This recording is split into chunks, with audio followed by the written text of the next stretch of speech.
que siga siendo minoritaria, porque si no se nos va a complicar muchísimo, pero están surgiendo en algunas provincias una corriente procesal que quiere introducir las medidas cautelares de carácter patrimonial en la violencia familiar, cuando está incluido dentro de la ley de violencia familiar la violencia económica, que nosotras no la tenemos. Próximamente, posiblemente, hay un proyecto, no sé si están enterados, que de paso chivo, como quien dice, publicitario, el viernes 19 en el Salón Blanco, creo que ya le han cursado la invitación, se va a debatir y se hace la presentación de un proyecto de ley de violencia familiar que presenta el Ministerio de Protección y Desarrollo Humano. Como le cambian permanentemente los nombres, me cuesta, el de Familia Solidaria, para que todos nos entendamos, con distintas asociaciones y fundaciones que han trabajado y han elaborado el proyecto. Son ellos los que lo han elaborado, lo vienen a presentar. Al Colegio de Abogados se le ha cursado una invitación, no sé si les dieron el proyecto también, lo pueden consultar, están todos invitados, es el momento en que debatamos todas las mejoras o no a este proyecto de ley. Lo que sí es cierto, y por eso se ha abierto el debate y el Poder Judicial ha receptado el pedido, una ley de 10 artículos para una problemática tan grande la tenemos que superar. Si este proyecto es el adecuado o no, es lo que tenemos que debatir, pero que tenemos que caminar y hay que avanzar. Yo alcancé a leer por partes el proyecto y pretende incluir la violencia económica. En aquellas provincias que está incluida la violencia económica, se está también entonces hablando de las cautelares de protección de bienes. Esto como para que lo piensen. En la protección de personas es básicamente lo que se maneja en el juzgado de familia. Procesos de alimentos. En los alimentos propiamente dicho, en los divorcios, en la violencia familiar y en la filiación. ¿Por qué les decía esto de que pensemos todos juntos? Violencia económica. ¿Qué vamos a hacer con los alimentos? ¿Qué vamos a hacer con las cautelares de alimentos? ¿Cómo la vamos a conjugar? ¿Hasta dónde va a ser violencia económica? ¿Cuál va a ser la vara? Porque también esto empieza, a lo mejor, por eso le digo, yo he leído fraccionado, tendríamos que ver cuáles son las sanciones, cuáles son los límites, hasta dónde llega, porque si no se nos van a empezar a denaturalizar procedimientos que ya están de base. El alimento tiene un procedimiento específico para los niños, para los adultos, llámese adultos en proceso de separación personal, de divorcio, e inclusive de extrema necesidad, la nuera respecto de los suegros, bueno, de la suegra, o entre excónyuges cuando se han separado por presentación conjunta en extrema necesidad, va, y si fue contradictorio y se reservaron los derechos del cónyuge de buena fe, también va, o bien cuando ya salió la sentencia con imposición de alimentos también. O sea que es un tema a debatir. En la filiación, bueno, la tenencia y régimen de visita, el reintegro de hijos y la exclusión o atribución del hogar conyugal. Yo acá no la desmenucé, porque hablar de las cautelares en cada uno de estos procesos es como que no lo vamos a poder agotar en una hora. Preferí planteárselas y que ustedes me pregunten las dudas que tienen, o hay una que sí me gustaría al menos esbozarla, porque es en la que notamos mayor dificultad, no en la petición formal del abogado, porque el que la peticiona bien, sino que notamos la imprecisión de la parte en entender el alcance que tiene y en las pretensiones que después pretende, tengo un léxico hoy bárbaro, que después va a accionar con otros procedimientos paralelos en estos cambios de abogados, porque consideran que no les hizo caso, que es la exclusión del hogar dentro del proceso de divorcio. ¿En qué nos ha sucedido? Y la Cámara, por suerte, ya se ha expedido en el mismo sentido que el criterio sigue en los juzgados. El 231 dice, más o menos, no soy amiga de recitar la jurisprudencia ni los artículos, porque para eso están codificados, pero ¿qué es lo que nos dice el 231? Que entablada o previo a la acción de divorcio, los cónyuges pueden pedir la exclusión del otro.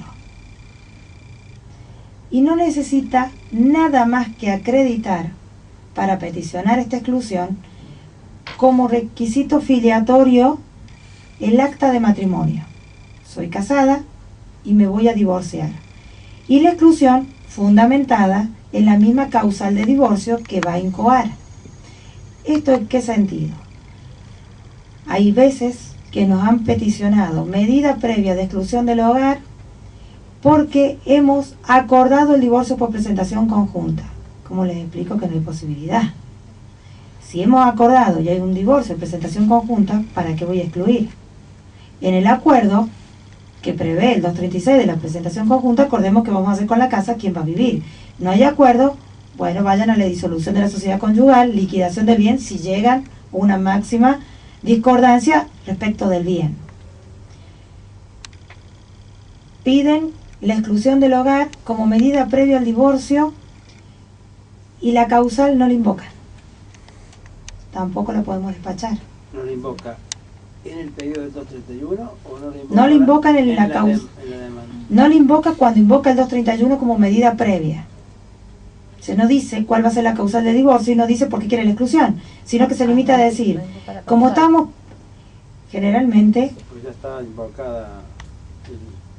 No, porque a veces lo piden previo antes de la demanda de divorcio y dicen, siendo imposible la vida en común, petición a la exclusión del hogar, atento a la próxima demanda de divorcio. Sin invocar la causal. Yo no puedo excluir, por esto mismo que hablábamos recién, a diestra y siniestra todo aquel que se va a divorciar andar excluyendo. Entonces, el 231 tiene que ser muy bien aplicado y muy bien entendido. Está en favor de la exclusión cuando la causal de divorcio son aquellas que imposibilitan la vida en común, poniendo en riesgo la integridad física o psíquica de la cónyuge, de sus hijos o del grupo familiar. O cuando quien va a accionar el divorcio, llámese quién es el actor, es el cónyuge más débil, tiene una enfermedad grave, no tiene trabajo, aunque no estén aquellas causales tipificadas. Puede tener, y de hecho, les digo, nos sucedió, no había una causal de violencia ni de peligro psíquico o físico, sino que la causal era un adulterio, y la cónyuge que pedía la exclusión tenía esclerosis múltiple y tenía a su cargo 3 hijos menores. Está bien, no había peligro para su integridad psicofísica. La causal era un adulterio, pero es evidente que era la cónyuge la parte más débil. Ella no iba a poder conseguir otra vivienda, no va a poder trabajar en las condiciones que estaba, se le atribuyó el hogar, se excluyó al demandado por divorcio, porque era evidente que con esa causal tampoco pueden seguir conviviendo. Hay un cote ahí psicológico a nivel, si cometí un adulterio, me violenta en mi honor, en mi amor, en mi convivencia o en los deberes de matrimonio, pero no hay un peligro psicológico en los términos que se entiende la violencia psicológica, pero sí había un corte de este tipo, pero la jurisprudencia no hace hincapié en eso, sino en que es el cónyuge más débil, con imposibilidad de salud, imposibilidad de trabajo, y generalmente, además, el que está a cargo de la crianza de los menores de edad. Si la demanda, esta medida cautelar se puede entablar de 2 maneras diferentes. Se promueve la demanda de divorcio y subsidiariamente la cautelar del 231. Entonces, en el despacho de la demanda de divorcio se va a despachar, de acuerdo a los hechos que se invoca, la exclusión o no. O bien, se puede peticionar la medida de exclusión como cautelar, esto es lo que decía recién. Yo puedo pedir la cautelar del 231, que es la exclusión, y a su vez eso funcionar como medida previa al divorcio, pero no es que la exclusión sea una medida previa. La exclusión es una cautelar, por lo tanto tiene que cumplirse los requisitos de admisibilidad de la cautelar en el proceso de familia. No es simplemente invocar lo previo que me da lugar a esto de que, bueno, es previo al divorcio por presentación conjunta, excluir. No.